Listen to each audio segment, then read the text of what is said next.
course, reached the semi-finals last season in this competition. This time round, with the squad that you've got now, you've having spent £250 million and the reinforcements you've got in all positions, do you now see this as a moment where you can go one step further and possibly get to the final, win the competition maybe? Yeah, like the rest of the teams, that they have done the same and they continue to do that, and they've won it in many occasions. That's the aim in the beginning, but we all know that it's going to be a really long journey. The margins in this competition are super small, and you have to be at your very best from day one to give yourself the best possible chance. And what in particular did you learn from the competition last season, which you're going to take into the competition this time around? That we are good enough, that we can compete against any opposition on the day.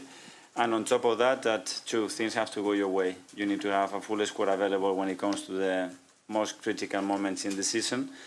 And then as well, when the ball has to go in the right moment or with the right decision, it has to be as well, because the margins are so small. Amy, Athletic. Hi, Mikel.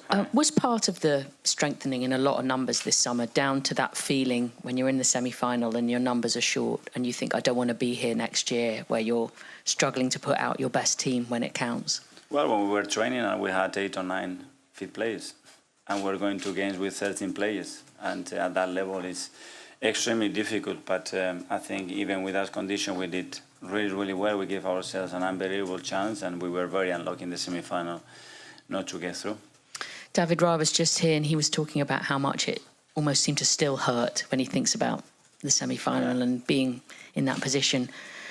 I hate to take you back to that moment, but how much does it drive you to have that experience as a young manager where you get so close to the top of the mountain?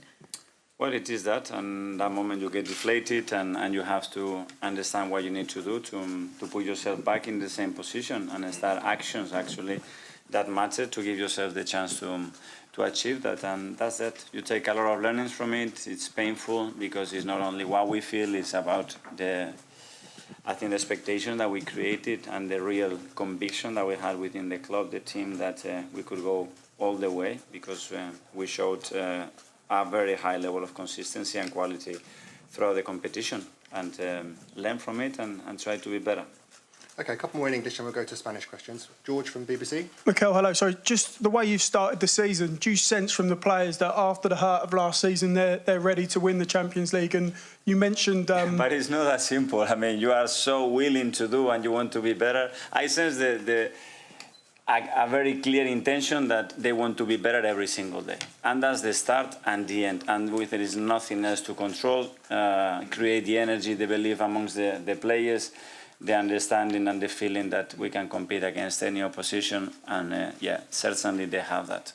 You mentioned about flying into Bilbao, so is all of your family coming to this match tomorrow? Has your phone been pinging? All of them, no, but a big majority will come, and I'm really looking forward to that, yeah. Mark, ESPN. Hi, Mikel. Hi. You're getting a lot of questions about winning the Champions League, and understandably it's the start of the season, but Arsenal are probably the biggest club that's never won it. Is there a pressure that you feel with that? Because Liverpool won it multiple times, Man United, Chelsea. You want to win it, obviously, but how important is it to win that first one for Arsenal?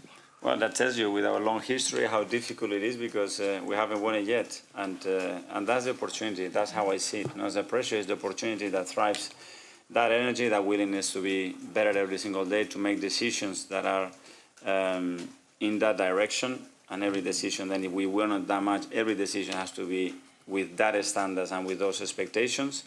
And let's give our best chance to try to do it.